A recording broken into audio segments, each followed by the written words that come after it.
నాగర్ కర్నూలు జిల్లా ఉప్పనూతల మండలం వెల్టూరు గ్రామ పంచాయతీ పరిధిలో ఉన్న కాంగ్రెస్ పార్టీ సీనియర్ నాయకులు మాజీ ఎంపీటీసీ రెడ్డి రంగారెడ్డి గారు మనతో పాటు ఉన్నారు. నమస్కారం సార్. నమస్తే సార్, మీరు కాంగ్రెస్ పార్టీలో ఎప్పటి నుంచి పనిచేస్తున్నారు? పార్టీ బలోపేతానికి ఎలాంటి కృషి చేశారు సార్?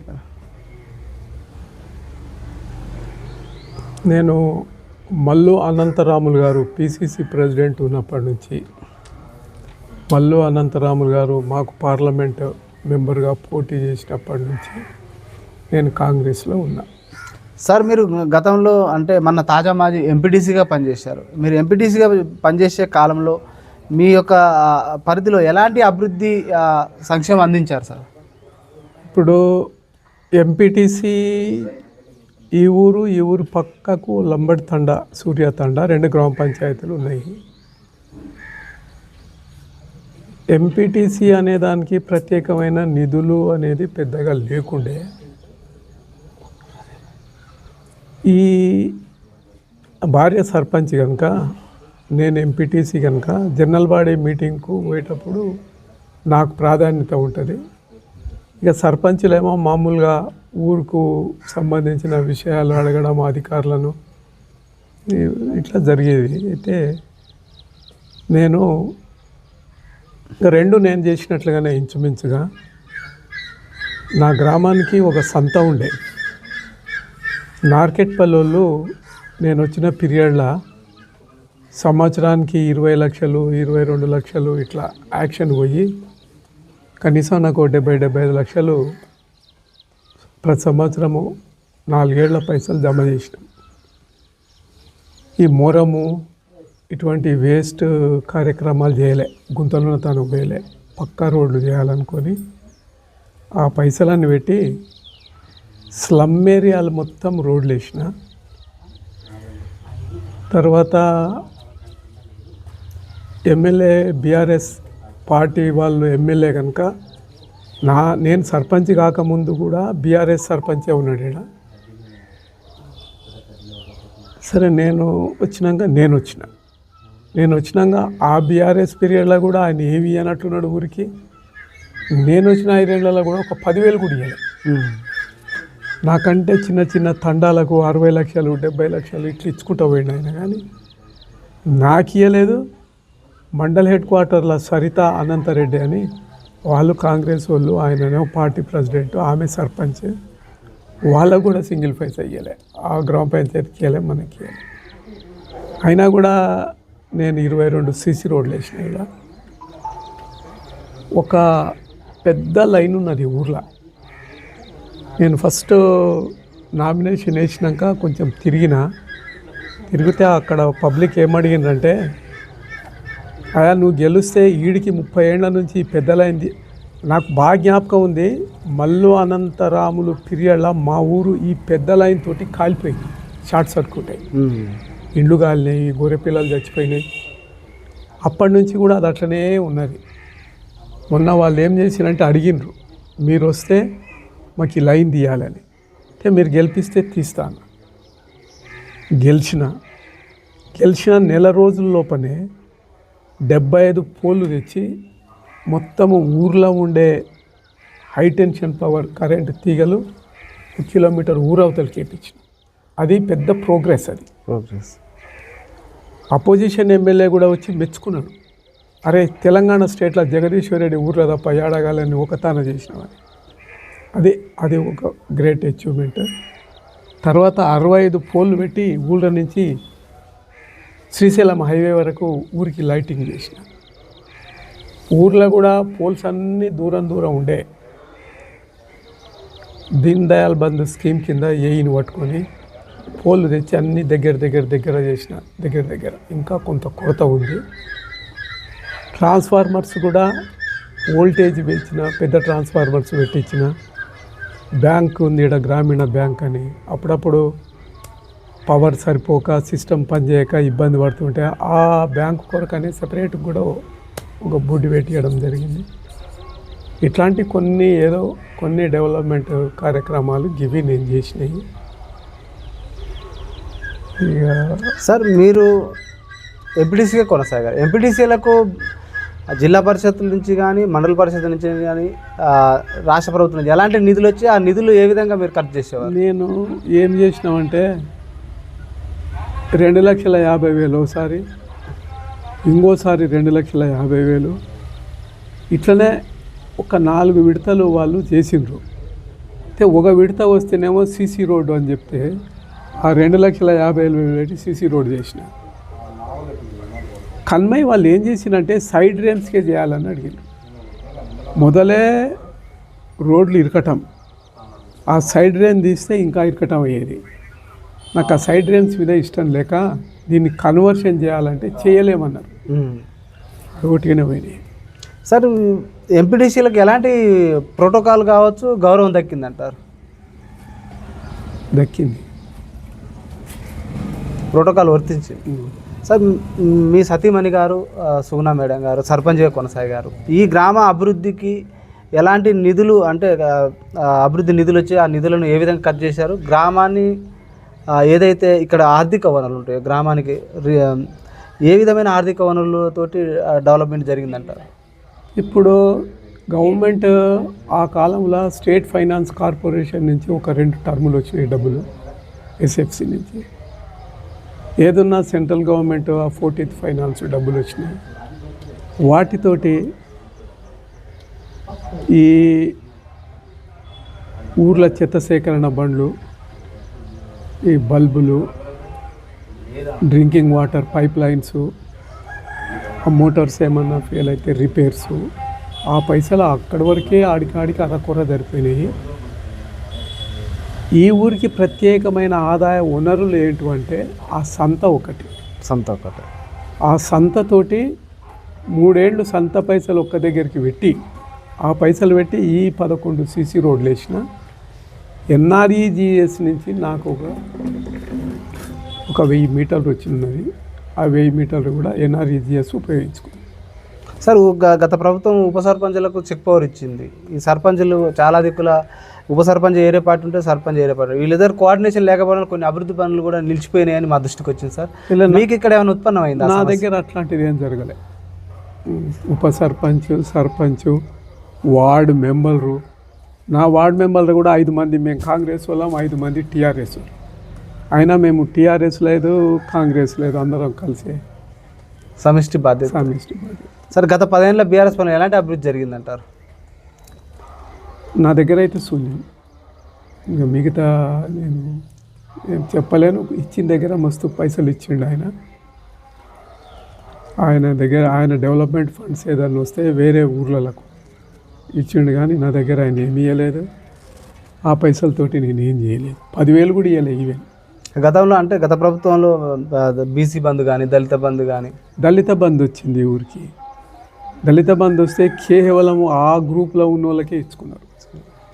ఈ దళిత బంధుల వాళ్ళకే ఇచ్చింది. వాళ్ళు మిషన్ భగీరథ వాటర్ వస్తుందా సార్? ఫస్ట్ నాకు మండలంలో మొట్టమొదలు నా ఊరే మిషన్ భగీరథ. ఈ ఊరు ఉంది, ఆ స్టేజ్ కాడ కూడా వచ్చిన కాలనీ ఉన్నది. ఆ కాలనీ కూడా మిషన్ భగీరథ నీళ్ళు. ఇప్పుడు గత ప్రభుత్వంలో ఉన్న మాజీ ఎమ్మెల్యే గువ్వల బాలరాజు గారు ఎలా అభివృద్ధి సంక్షేమం ఇక్కడ అందిందంటారు? నేను నా గ్రామానికి ఏం అందలేదు ఆయనతో, మీకు చెప్పిన. గత ఎమ్మెల్యే ఓటకు కారణం ఏమంటారు? గత మాజీ ఎమ్మెల్యే సార్ నాకు తెలిసిన కాడికి అహంభావం. ఇప్పుడు ప్రస్తుతం కాంగ్రెస్ పార్టీ 6 గ్యారంటీలు కావచ్చు, ప్రజాపాలన ఏ విధంగా ఉంది, 6 గ్యారంటీ ఎట్లా అమలు అవుతున్నాయి అంటారు? సార్ ఇది ఏమైందంటే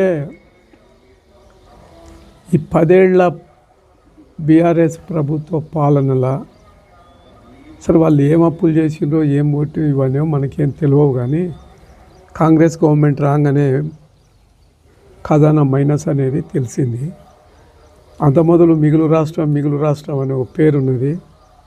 సరే ఉండొచ్చులే డబ్బులు అనుకొని మనోళ్ళు ఆయన సంక్షేమ కార్యక్రమాల కంటే మనం ఇంకా జర ఎక్కువ చేసి ఇవ్వాలనే అతి ఉత్సాహంతో చెప్పడం జరిగింది.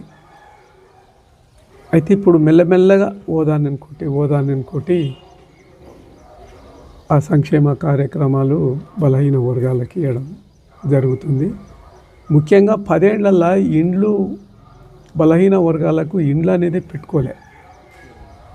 కానీ గవర్నమెంట్ వచ్చినాక ఇండ్లు ఇవ్వడం జరిగింది. మా గ్రామానికి కూడా ఒక 34 ఇండ్లు వచ్చినాయి. 34 ఇండ్లు మేము ఫస్ట్ ఎస్సీలకు ప్రిఫరెన్స్ ఇచ్చినాము, ఏం లేని వాళ్ళకు.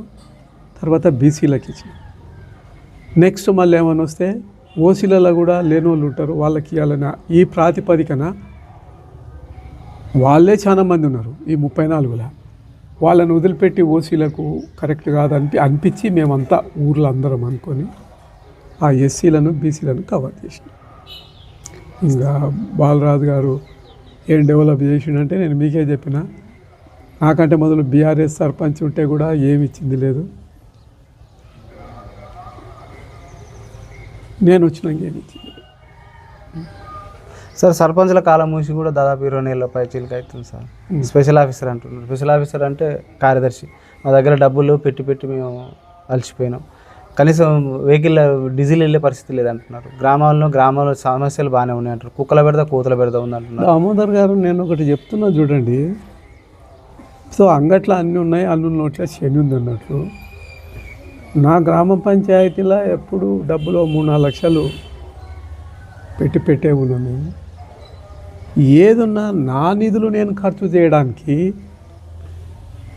సొంతం సర్పంచ్కు దగ్గర చెక్ బుక్ ఉండదు.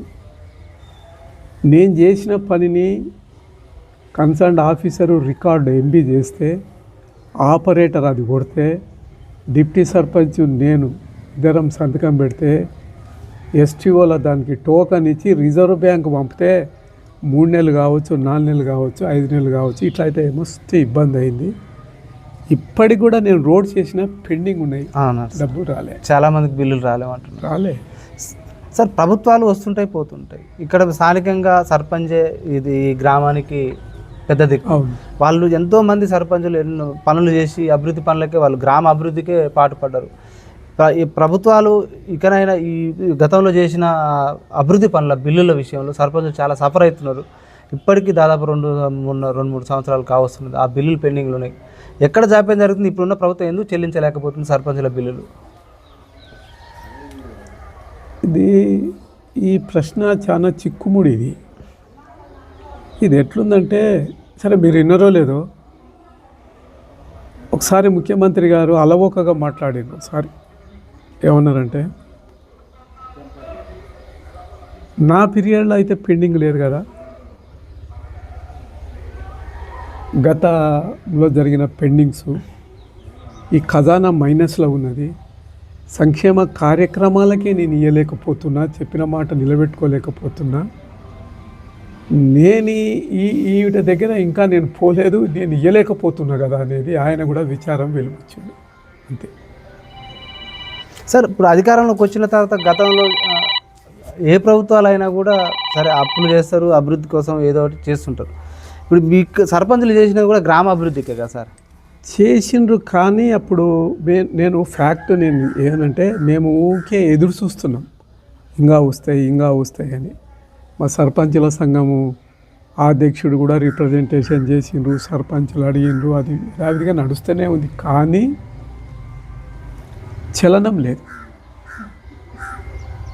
ఇప్పుడు ఏం జరిగిందంటే, మిగులు రాష్ట్రం మస్తుగా ఉన్నాయనుకొని వీళ్ళు అధికారానికి మేము వచ్చేటప్పుడు ఇవన్నీ చెప్పి వచ్చినాం. అంటే అధికారమే లక్ష్యంగా రాలే, కానీ వస్తే ఈ చంద్రశేఖరరావు గారు ఇచ్చిన దానికంటే కూడా మనం ఇంకా ఎక్కువ ఇవ్వాలి మందికి, ఆ తపనతోటి వచ్చినాము. ఆడ చూస్తే ఏం లేవు, సదరనీకి వస్తలేదు. ముఖ్యమంత్రి గారు కూడా కాడు పడిపోయింది. సార్ ఇప్పుడు మేము ప్రజల వాయిస్ తీసుకున్న క్రమంలో ప్రజల మా దృష్టికి మహిళలు అది ఏం జరిగిందో 2500 మహిళలు అడుగుతున్నారు, ఇవన్నీ పెండింగ్ ఉన్నాయి. పెన్షన్స్ అడుగుతున్నారు. ఆడవాళ్ళ పెన్షన్స్ అప్పుడు కూడా 10 ఏళ్ల నుంచి ఎన్నాడు పెన్షన్స్ రాలేదు. ఒక్కనాడు మునుగోడు ఎలక్షన్ల ముందర ఒక్కనాడు సైట్ ఓపెన్ అయితే ఇట్లోనే మేము మా దగ్గర ఉన్న దర్గా ఉన్నాయి అప్లికేషన్స్ పెట్టి 140 కొట్టించినాం మేము ఊరికి. అప్పుడు కొట్టించినా కూడా కొన్ని దాంట్లో లిటిగేషన్స్ ఏమున్నాయంటే, వాడెప్పుడో 20 ఏళ్ల కిందట వానికి 10 ఎకరాలు ఉన్నది, వాడు మొత్తం అమ్ముకొని 1 ఎకరా ఉన్నా కూడా పాతది వానికి చూపించి భూమి ఎక్కువ ఉందని అట్లా కొన్ని కట్ చేసిండ్రు, వానికి కారు ఉందని కొన్ని కట్ చేసిండ్రు. అన్నీ ఏదో తక్కువ కుదింపు. సార్ గత ప్రభుత్వం ధరణి పోర్టల్ వల్ల భూములు అన్యాక్రాంతమైన ఆక్రమణ బిల్లు ఇప్పుడు భూభార చట్టం వచ్చింది. ఈ చట్టం ద్వారా ప్రజలకు రెవెన్యూ సమస్యలు తీరుతాయంటారా? సార్ అది చట్టం బాగానే ఉంది, కానీ అమలు చేసే అధికారులు ఆ చట్టానికి కూడా లొసుగులు ఉంటాయి. అమలు చేసే అధికారులకు చిత్తశుద్ధి ఉంటే రైట్. గతంలో విఆర్ వ్యవస్థ తొలగించింది గత ప్రభుత్వం, ఇప్పుడు అదే వ్యవస్థ ఇప్పుడు ప్రభుత్వం తీసుకొచ్చింది. ఎట్లా ఉంటుంది ఇది బాగుంటుంది అని అనుకుంటాను. కుల కావలోళ్ళు ఉండేది, ఎవరన్నా పంచాయతీ అయితే లక్ష్మి ఈ ఫోన్ నేను మాట్లాడము, చెప్పండి. ఎవరన్నా పంచాయతీలు అయితే ఇట్లా పిచ్చుకరాపోమని తోలనీకి వస్తుండే.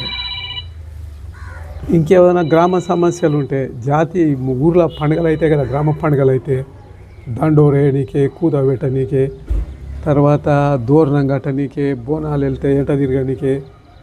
ఇప్పుడు ఏవి లేవు. మొత్తం ఎవరు చేయాలంటే మల్టీపర్పస్ వర్కర్స్ ఎవరైతే గ్రామాల్లో పెట్టుకున్నామో వాళ్ళు. సార్ ఇప్పుడు ఉన్న ప్రస్తుతం ఉండాలి. మీరు అన్నది ఆ గ్రామ పరిపాలనా అధికారులు ఉంటేనే బాగుంటుంది. సార్ ఇప్పుడున్న ప్రస్తుత రాజకీయాల్లో అనిశ్చితి కొనసాగుతుందని అంటున్నారు కొంతమంది కార్యకర్తలు కావచ్చు, ప్రజలు కావచ్చు.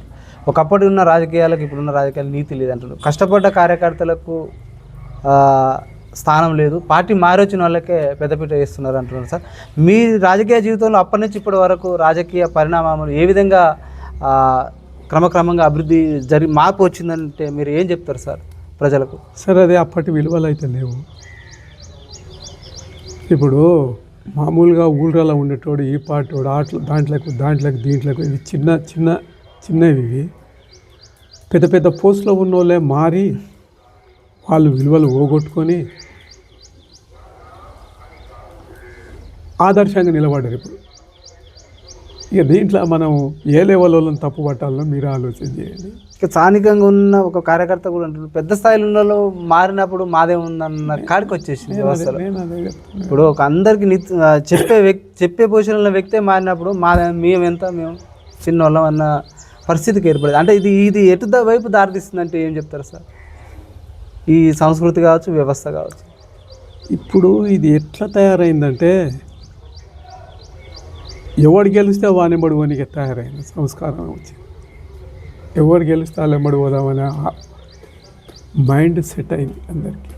సార్ బెల్ట్ షాపులు ఇంకొకటి కూడా గెలిచిన ప్రతినిధులు కూడా ఏం చేస్తున్నారంటే వీడు చిన్నప్పటి నుంచి మా దాంట్లో ఉన్నాడు, వీడు ఎక్కడ పోలే, ఈ కొత్త కూర్చోండి భద్రం చేద్దామనే ఆలోచనలో వాళ్ళు కూడా ఉన్నారు.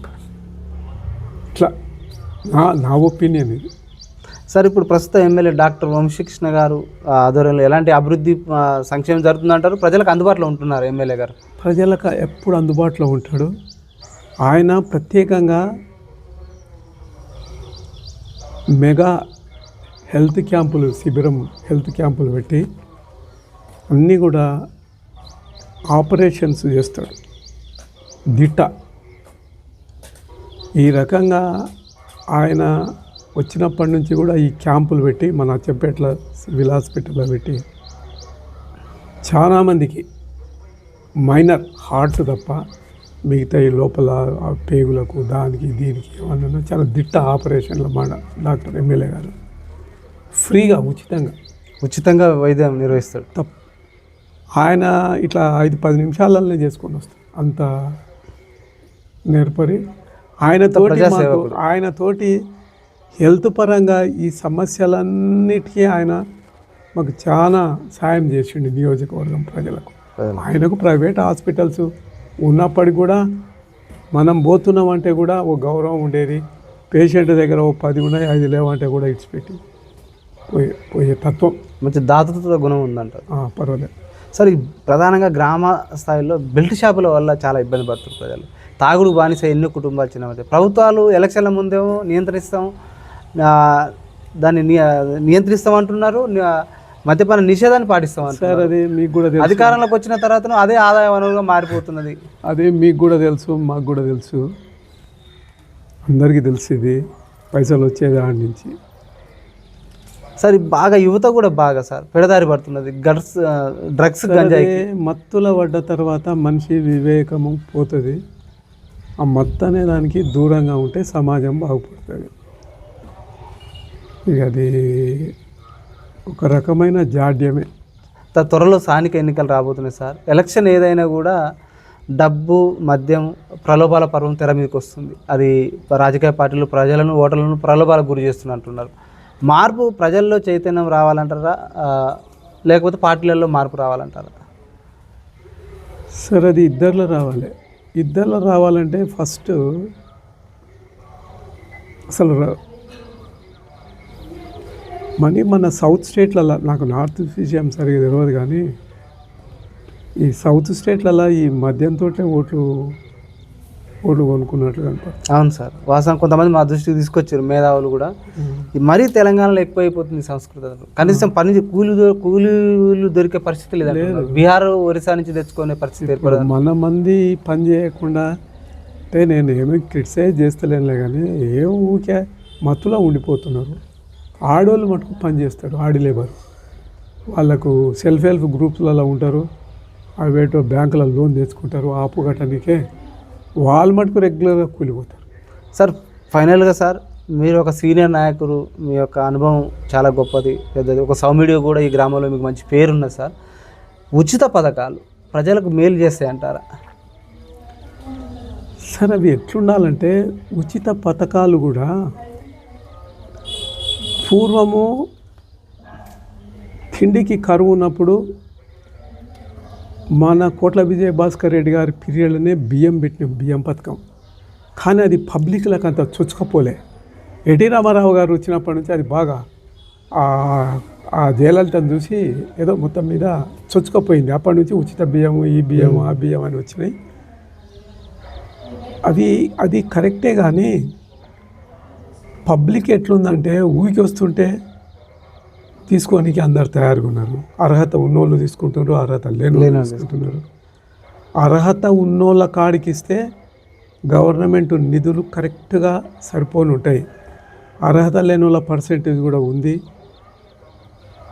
ఈ ఉచిత పథకాల వల్ల మెరిట్స్ ఉన్నాయి, డిమెరిట్స్ కూడా ఉన్నాయి. పని చేయకుంటే ప్రజలు కూడా మా దృష్టికి తీసుకొచ్చారు సార్. మాకు కొంతమంది అంటే చదువుకున్న వాళ్ళు విద్య, వైద్యం, వ్యవసాయానికి, ఈ 3 రంగాలకు పెద్దపీట వేసి నేను అదే చెప్పబోతున్నా. ఇప్పుడు వీళ్ళకంతా గివి ఇచ్చే బదులు అట్టడుగు వర్గాల నుంచి చదువు పోరలు 10th పాస్ అయ్యి, ఇంటర్ పాస్ అయ్యి మంచి మార్కులతో వస్తే వాడికి ఏ కాలేజీకి పోయినా వాడికి అడ్మిషన్ ఫ్రీగా ఇచ్చేటట్లు ఉండాలి.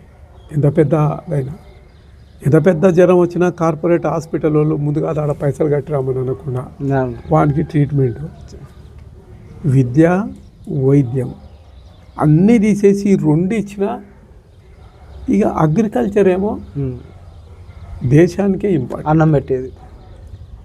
ఈ 3 రంగాలను బలోపేతం చేస్తే ఇవి ఏది అడగరు ఎవరు.